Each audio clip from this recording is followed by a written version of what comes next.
And we're back at the old airplane hangar, looking at another World War II airplane legend. I can't believe that I am standing in front of a P-40 Flying Tiger right here in the American Air Power Museum in Farmingdale, New York. By the way, this P-40 is over 80 years old and still flying today. That's amazing. Let's take a walk around the airplane and talk about it. This plane has an incredible history. This plane was considered by experts to be obsolete by the time America entered World War II. However, it remained in production until 1944. The P-40 was among the first American airplanes to take off and fight against the Japanese in Pearl Harbor, and it managed to shoot down several Japanese airplanes that day. The Curtiss P-40 Warhawk was a significant American fighter aircraft during World War II. Here's a summary of its history. Developed by Curtiss-Wright, the P-40 evolved from the P-36 Hawk. It was initially designed with a liquid-cooled engine, offering better aerodynamics than many radial engine fighters of the time. The strengths of the P-40, rugged and durable, good maneuverability at low and medium altitudes. The weaknesses were limited high-altitude performance due to the Allison engine, which suffered from altitude limitations. Widely used by the United States Army Air Forces, the Royal Air Force, and other allied air forces. Saw action in various theaters including Europe, Africa, the Pacific, and the Soviet Union. Numerous variants were produced throughout the war, with improvements to armament, armor, and engine performance.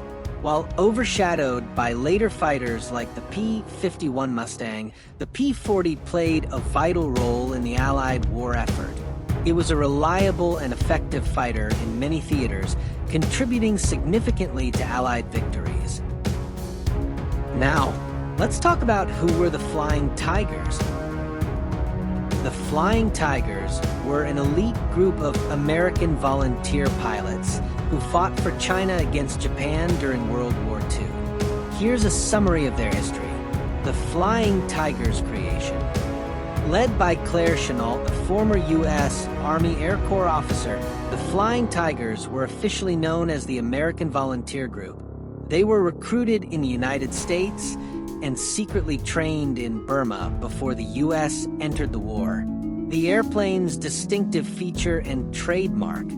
Their P-40 fighter planes were painted with sharp mouths, giving them a fearsome appearance and earning them the nickname Flying Tigers. They were very successful. Despite facing a well-equipped Japanese Air Force, the Flying Tigers achieved significant victories in the air.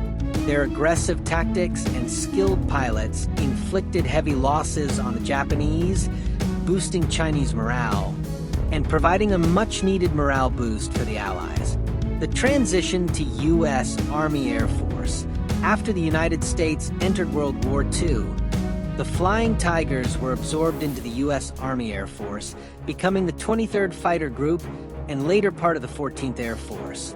The Flying Tigers became legendary figures, symbolizing American courage and determination in the face of adversity. They played a crucial role in the defense of China and helped pave the way for eventual Allied victory in the Pacific. The Flying Tigers represent a unique chapter in American military history, showcasing the bravery and skill of these volunteer pilots who fought for a nation not their own. Now, let's talk about the P-40 specs, performance, and armament. The P-40 had a crew of one, just the pilot. The length of the plane was 31.67 feet with a wingspan of 37.3 feet and a height of 12.3 feet. And the weight of the plane by itself was 6,000 pounds. Fully loaded, it was about 8,280 pounds. It has an Allison V1710-81 engine with a horsepower of 1,360. The P-40 had a maximum speed of 378 miles per hour, with a cruise speed of 270 miles per hour. The range of the plane was 840 miles, and it could go as height as 32,000 feet. This altitude is basically the maximum height the plane could go to maintain a level flight, and the rate of climb was 2,100 feet per minute. What armament did the P-40 carried?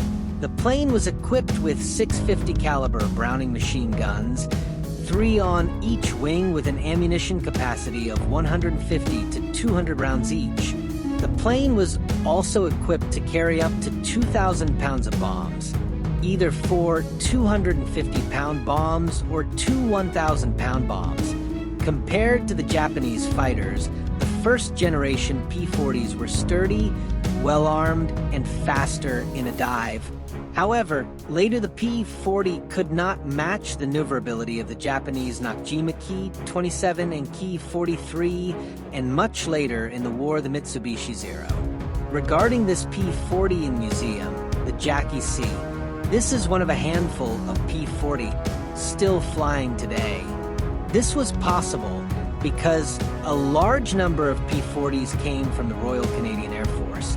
Incredibly, a man named Fred Dyson, a barge operator, was responsible for saving these planes.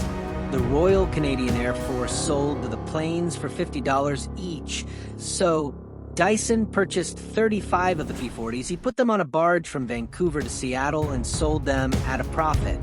Good for Dyson. The P-40 Warhawk played a significant role in the early history of the Tuskegee Airmen. Here's a summary. Initial training for the Tuskegee. The Tuskegee Airmen, the first black military aviators in the United States Army Air Corps, initially trained on the P-40. This provided them with valuable flight experience and a foundation for their combat careers. In the early combat missions, the 99th Fighter Squadron, the first black fighter squadron, deployed to North Africa and Italy, initially flying P-40s.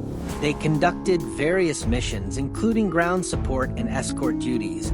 As the war progressed, the Tuskegee Airmen transitioned to other aircraft like the P-39 Airacobra and ultimately the P-47 Thunderbolt and P-51 Mustang, which were more advanced fighters. While not their primary aircraft throughout their service, the P-40 played a crucial role in the early training and operational experience of the Tuskegee Airmen. It provided them with the initial skills and confidence they needed to excel as combat pilots. Thank you for watching. I hope you enjoyed this video. Please click the link below to visit our channel. And please subscribe to watch similar future videos. See you soon.